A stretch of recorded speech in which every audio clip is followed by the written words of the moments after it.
Dear students, ഈ വീഡിയോയിൽ നമുക്ക് ഷിഫ്റ്റ് രജിസ്റ്റേഴ്സിനെ പറ്റിയിട്ട് നോക്കാം. അപ്പോൾ ഫസ്റ്റ് വൺ ഷിഫ്റ്റ് രജിസ്റ്റർ. അതിനകത്ത് നമ്മൾ ഏതാണ് ആദ്യം പഠിച്ചത്? സീരിയൽ ഇൻപുട്ട്, സീരിയൽ ഔട്ട്പുട്ട് അല്ലേ? Seesaw. Serial input, serial output shift register. ഇനി ഷിഫ്റ്റ് എന്നുള്ള ഷിഫ്റ്റ് രജിസ്റ്ററിലേക്ക് പോകുന്നതിന് മുന്നേ ആദ്യം ഒരു കേസ് പറയട്ടെ. സീരിയൽ ഡേറ്റ ട്രാൻസ്ഫർ ആണ് അല്ലേ? സീരിയൽ ഇൻപുട്ട്, സീരിയൽ ഔട്ട്പുട്ട് ആണ്. ദാറ്റ് മീൻസ് ഇവിടെയുള്ള ഡേറ്റ ട്രാൻസ്ഫർ എന്താണ്? സീരിയൽ ഡേറ്റ ട്രാൻസ്ഫർ ആണ്. ഓക്കെ, സീരിയൽ ഡേറ്റ ഷിഫ്റ്റ് ആണ് അല്ലേ? Serial data shift. For example, ഇതാണ് എന്റെ രജിസ്റ്റർ എന്ന് വെച്ചോ. ഓക്കെ, ഞാനൊരു 4 ബിറ്റ് ആണ് എടുക്കുന്നത്. ഇതാണ് 4 ബിറ്റ്. ഇത് 1, 2, 3, 4 അല്ലേ? ഈ ഒരു ബിറ്റിനകത്ത് നമുക്ക് രണ്ട് രീതിയിൽ ഡേറ്റ ട്രാൻസ്മിറ്റ് ചെയ്യാം. എങ്ങനെയൊക്കെ ട്രാൻസ്മിറ്റ് ചെയ്യാം? നമുക്ക് ഐദർ ഈ ഡയറക്ഷനിൽ ഡേറ്റ ട്രാൻസ്മിറ്റ് ചെയ്യാം അല്ലേ? ഇങ്ങോട്ട് ഡേറ്റ ട്രാൻസ്മിറ്റ് ചെയ്യാം. അല്ലെങ്കിൽ ഏത് രീതിയിൽ നമുക്ക് ഡേറ്റ ട്രാൻസ്മിറ്റ് ചെയ്യാം? റിവേഴ്സ് ഡയറക്ഷനിൽ വേണമെങ്കിലും നമുക്ക് എന്ത് ചെയ്യാം? ഡേറ്റ ട്രാൻസ്മിറ്റ് ചെയ്യാം. സോ ഈ കാണിച്ച ഷിഫ്റ്റിനെയാണ് നമ്മൾ ഷിഫ്റ്റ് റൈറ്റ് എന്ന് പറയുന്ന ഓപ്ഷൻ. ഓക്കെ, ഇനി ഇപ്പുറത്തുള്ള ഷിഫ്റ്റിനെയാണ് നമ്മൾ എന്ത് പറയുന്നത്? ഷിഫ്റ്റ് ലെഫ്റ്റ് എന്ന് പറയുന്ന ഓപ്ഷൻ. അപ്പൊ എന്താണ് ഷിഫ്റ്റ് റൈറ്റ്? ഞാൻ ഡേറ്റ റൈറ്റിലേക്ക് ഷിഫ്റ്റ് ചെയ്ത് കൊണ്ടുപോകുന്നു, അതിനെ ഷിഫ്റ്റ് റൈറ്റ് എന്നും, ഡേറ്റയെ നമ്മൾ ലെഫ്റ്റിലേക്ക് ഷിഫ്റ്റ് ചെയ്ത് കൊണ്ടുപോകുന്നതിനെ എന്ത് പറയും? ഷിഫ്റ്റ് ലെഫ്റ്റ് എന്നുള്ളൊരു ഓപ്ഷനും ഉണ്ട്. അപ്പൊ നമുക്ക് സീരിയൽ ആയിട്ട് ഡേറ്റ ട്രാൻസ്മിറ്റ് ചെയ്യുമ്പോൾ നമുക്ക് ഐദർ നമുക്ക് ഏത് ചൂസ് ചെയ്യാം? ഷിഫ്റ്റ് ലെഫ്റ്റ് യൂസ് ചെയ്യാം, അല്ലെങ്കിൽ ഷിഫ്റ്റ് റൈറ്റ് യൂസ് ചെയ്യാം. ക്ലിയർ ആയോ?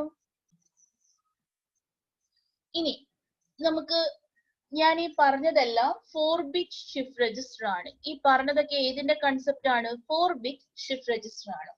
അങ്ങനെയാണെങ്കിൽ ഞാനൊരു 4 ബിറ്റ് ഷിഫ്റ്റ് രജിസ്റ്ററിന് വേണ്ടിയിട്ട് ഒരു ബിറ്റിന് ഇത്രയും ശ്രദ്ധിച്ചാൽ മതി.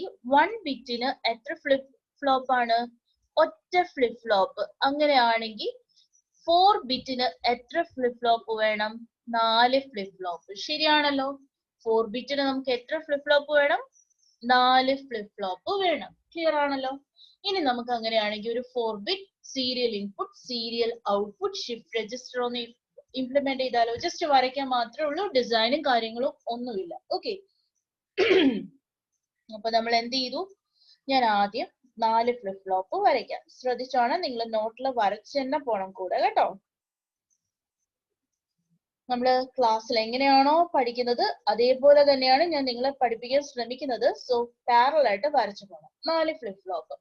അപ്പൊ നമ്മൾ ഇതിനെ ഓരോന്നിനെ നെയിം ചെയ്യാണ്. ദിസ് ഇസ് ഫ്ലിപ്പ് ഫ്ലോപ്പ് 1, ഇത് flip flop 2, flip flop 3, flip flop 4. ആയല്ലോ?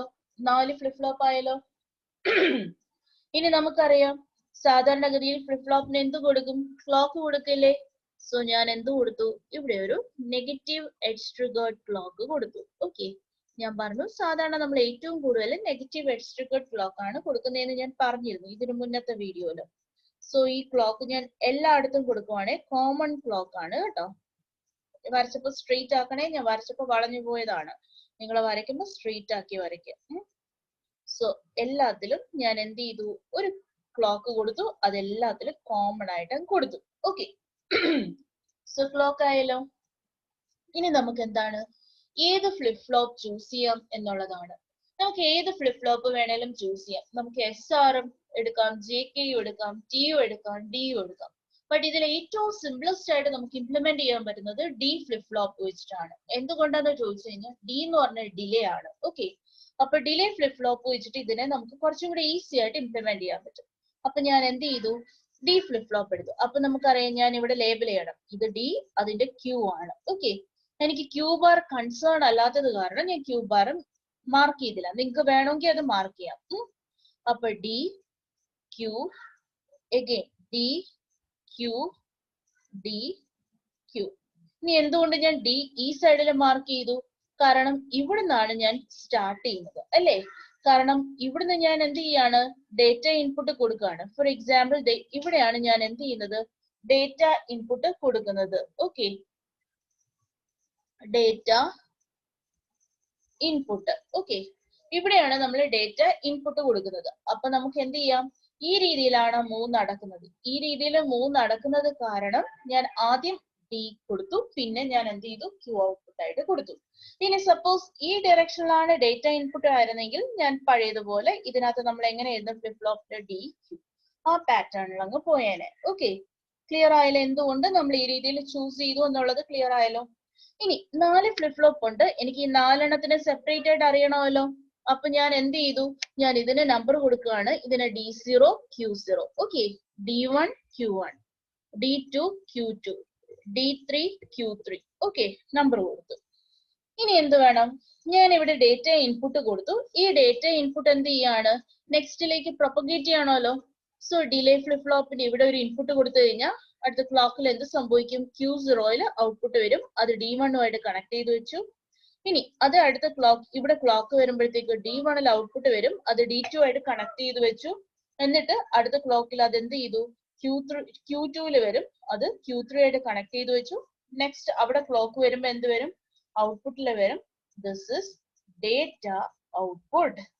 ഇങ്ങനെയാണ് നമ്മൾ എന്ത് ചെയ്യുന്നത്, serial input serial output shift register implement ചെയ്യുന്നത്. ഡയറക്റ്റ് ആ സർക്യൂട്ട് വരയ്ക്കാൻ മാത്രമേ ഉള്ളൂ. കൺസെപ്റ്റ് വളരെ സിമ്പിൾ ആണ്. ഓക്കെ, അപ്പൊ നമ്മള് എന്താണ് ഷിഫ്റ്റ് രജിസ്റ്റർ എന്ന് പറഞ്ഞു.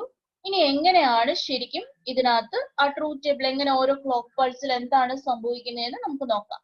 അപ്പൊ അസ്യൂം ചെയ്യാം, ഞാൻ ഇവിടെ കൊടുക്കുന്ന ഡേറ്റ 1111 ആണെന്ന് വെച്ചോ. ഓക്കെ, അതായത് നോക്കിയേ, എനിക്ക് കിട്ടേണ്ട ഔട്ട്പുട്ടിൽ കിട്ടേണ്ട എന്താണ്, 1111. അപ്പൊ ഞാൻ സീരിയൽ ആയിട്ട് 1 by 1 ആയിട്ടാണ് ഡേറ്റ കൊടുക്കുന്നത്. അപ്പൊ അത് ആദ്യം ഞാൻ ഈ 1 കൊടുക്കും, പിന്നെ രണ്ടാമത്തെ 1 കൊടുക്കും, അടുത്ത 1 കൊടുക്കും, പിന്നെ അടുത്ത 1 കൊടുക്കും. ഇങ്ങനെ ഓരോ പ്രാവശ്യമായിട്ടാണ് ഞാൻ ഈ 1 കൊടുക്കുന്നതെന്ന് വെച്ചോ. അതായത് 4 ബിറ്റ് എനിക്ക് ഔട്ട്പുട്ടിൽ വരണം. ഈ 4 ബിറ്റ് എപ്പോഴാണ് ഔട്ട്പുട്ടിൽ വരുന്നതെന്നും കൂടെ നമുക്കൊന്ന് നോക്കാം. അപ്പൊ നോക്കിക്കോണേ, അപ്പൊ ഞാൻ ഇവിടെ സ്റ്റാർട്ട് ചെയ്യാണ്. ഇനിഷ്യലി എല്ലാം 0 ആണ്. ഈ 4 ബിറ്റ് കൊടുക്കുന്നതിന് മുന്നേ എല്ലാം ഞാൻ എന്ത് ചെയ്തേക്കുവാണ്, 0 0 0 0. That is reset condition. അപ്പൊ എപ്പോഴും ശ്രദ്ധിച്ചോണം, Q3 is the MSB bit and Q0 is the LSB bit. ഞാൻ ഇവിടെ വരയ്ക്കുന്നത് എന്താണോ അത് LSB ആണ്, ഇവിടെ വരച്ചത് എന്താണോ അത് MSB ആണ്. ഞാൻ അതേ ഫോർമാറ്റിലാണ് ഇവിടെ വരച്ചിരിക്കുന്നത്. ഇപ്പൊ ഞാൻ ഇത് ലെഫ്റ്റ് ഷിഫ്റ്റ് ആണ് എടുത്തത്. ലെഫ്റ്റ് ഷിഫ്റ്റിനകത്ത് ഇതാണ് എന്റെ LSB, ഇതാണ് എന്റെ MSB. ഓക്കെ, ഇപ്പൊ നിങ്ങൾ തിരിച്ചെടുത്തിരുന്നെങ്കിൽ, റൈറ്റ് ഷിഫ്റ്റ് എടുത്തിരുന്നെങ്കിൽ LSB ഈ സൈഡിൽ വന്നേനെ, MSB ഇങ്ങേ സൈഡിൽ വന്നേനെ. ഓക്കെ, ഞാൻ ഇത് മാച്ച് ചെയ്യുന്ന രീതിയിൽ തന്നെയാണ് നമ്മുടെ സർക്യൂട്ട് എടുത്തിരിക്കുന്നത്. സോ ലെഫ്റ്റ് ഷിഫ്റ്റ് ആണ് നമ്മൾ എടുത്തിരിക്കുന്നത്. സോ ഇതാണ് LSB, ഇപ്പുറത്തുള്ളതാണ് എന്ത്, MSB. ഓക്കെ, ഇനി നമ്മൾ എന്ത് ചെയ്തു, ഇനീഷ്യലി എല്ലാം 0 0 0 0 0 0 കണ്ടീഷൻ. ഓക്കെ, ദാറ്റ് മീൻസ് ഇതെന്താണ്, ഡേറ്റ ഇനീഷ്യലി എല്ലാം ഡേറ്റ ഇൻപുട്ടിൽ എന്താണ് വരുന്നത്, ഡേറ്റ ഇൻപുട്ടിൽ 0 0 0 0 ആണ് വരുന്നത്. അപ്പൊ എന്താണ്, ഈ 0 0 0 0 അല്ല വരുന്നത്, ഡേറ്റ ഇൻപുട്ടിൽ ആദ്യം ഒരു ബിറ്റ് അല്ലേ വരുള്ളൂ. അപ്പൊ ഒരു ബിറ്റ് ആവുമ്പോഴത്തേക്കും എന്ത് സംഭവിക്കും, 0 കയറി വരും. അപ്പൊ സ്വാഭാവികമായിട്ടും ബൈ റീസെറ്റ് കണ്ടീഷൻ ഇതെന്താണ്, എല്ലാം 0 ആണ്. ഇനി ഞാൻ എന്ത് ചെയ്യും, ക്ലോക്ക് 1 കൊടുക്കും. അപ്പൊ എന്തായി, ക്ലോക്ക് ഓൺ ആയി. അപ്പൊ ഇവിടെ ഞാൻ കൊടുത്തിരിക്കുന്ന ഡേറ്റ 1111 അല്ലേ, അതിനകത്ത് ഫസ്റ്റ് 1 കയറി വന്നു. ഓക്കെ, ഫസ്റ്റ് 1 ശ്രദ്ധിച്ചോണം, ഫസ്റ്റ് 1 എന്ന് പറയുന്നത് ഈ 1 ആണ്, അതിവിടെ കയറി വന്നു. ഓക്കെ, അവിടെ നിൽക്കാണ്, ഈ 1 ഇവിടെ കയറി നിൽക്കാണ്. ഇനി എന്താണ് സംഭവിക്കുന്നത്, അപ്പൊ ക്ലോക്ക് കൊടുത്തുല്ലോ, ഈ ക്ലോക്കില് ഈ 1 ഇവിടെ വന്ന് നിൽക്കാണ്.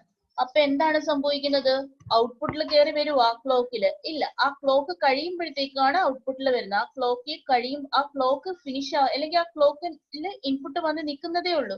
ഈ ക്ലോക്ക് കഴിയുന്ന സമയത്ത് അല്ലെങ്കിൽ ഈ സമയത്ത് ഇതിന്റെ ഔട്ട്പുട്ട് ഇപ്പോഴും എന്ത് തന്നെയാണ്, Q3 Q2 Q1 Q0 എന്ത് തന്നെയാണ്, 0 0 0 0 തന്നെ റീറ്റെയിൻ ചെയ്യും.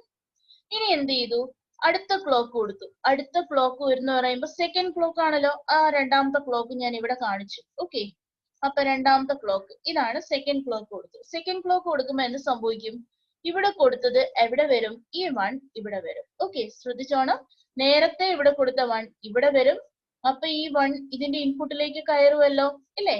അപ്പൊ ഇപ്പൊ എനിക്ക് Q0 എന്തായി, Q0 1 ആയി, ശരിയല്ലേ. സെക്കൻഡ് ക്ലോക്കിൽ. ബാക്കി എല്ലാം എന്തായി? 0 ആയി. ശരിയാണല്ലോ. അപ്പൊ D0 എന്തായി? D0യും 1 ആയി ആ മൊമെന്റിൽ അല്ലേ? ആദ്യത്തെ 1 പോയി, ഇനി രണ്ടാമത്തെ 1 അല്ലേ? ആ 1 ഇവിടെ കയറി വന്നു അല്ലേ? ഇനി ഇനി എന്ത് സംഭവിച്ചു? നെക്സ്റ്റ് ക്ലോക്ക് എടുത്തു. അടുത്ത ക്ലോക്ക് എടുത്തപ്പോഴത്തേക്കും എന്ത് സംഭവിച്ചു? ഈ 1 ഇപ്പുറത്തേക്ക് വരും അല്ലേ? ഡിലേ ഇല്ലേ? ചെറിയൊരു ഡിലേ കഴിഞ്ഞ് നെക്സ്റ്റ് ക്ലോക്കിൽ അത് കയറി വരുമല്ലോ. അപ്പൊ എന്ത് സംഭവിച്ചു? ഇപ്പൊ Q1 എന്തായി? 1 ആയി. ഓക്കെ. അപ്പൊ Q0 എന്തായി? തൊട്ട് മുന്നേ ഇവിടെ ഒരു 1 ഇല്ലേ? നെക്സ്റ്റ് ക്ലോക്ക് വന്നപ്പോഴത്തേക്ക് ഇവിടെ എന്തായി? ആ 1 ഇങ്ങോട്ടേക്ക് കയറി വന്നില്ലേ? അപ്പൊ എന്ത് സംഭവിക്കും? Q0 1 ആയി അല്ലേ? അപ്പൊ ബാക്കിയുള്ളതൊക്കെ 0, കാരണം ബാക്കിയുള്ളതിനൊന്നും ഇൻപുട്ട് വന്നിട്ടില്ലല്ലോ, 0യിൽ തന്നെ നിൽക്കും. ഇനി ആ സമയത്ത് കറസ്പോണ്ടിങ് അടുത്ത ഡേറ്റ ഇൻപുട്ട് കയറി വരണമല്ലോ. ഏതാണ്? മൂന്നാമത്തെ 1 കയറി വന്നു ഇല്ലേ? ഇത് കയറി വന്നു. അപ്പൊ ഇതെന്തായി? 1 ആയി. ഇനി നെക്സ്റ്റ് ക്ലോക്ക് എടുക്കാന്ന് വെച്ചോ. നെക്സ്റ്റ് ക്ലോക്ക് ദേ അടുത്ത ക്ലോക്ക് എടുത്തു. അടുത്ത ക്ലോക്കിൽ എന്ത് സംഭവിച്ചു? ഈ 1 ഇപ്പുറത്തോട്ട് കയറി വന്നില്ലേ? ദാറ്റ് മീൻസ് ഇവിടെ സ്ഥലമില്ലാത്തതുകൊണ്ടാണ് ഞാൻ ഇപ്പുറത്തേക്ക് കണ്ടിന്യൂവേഷൻ ആണ് കേട്ടോ. അപ്പൊ ഇതെന്ത് സംഭവിച്ചു? ഈ 1 എങ്ങോട്ടേക്ക് കയറി വന്നു? ഈ 1 ഇങ്ങോട്ടേക്ക് കയറി വന്നു അല്ലേ?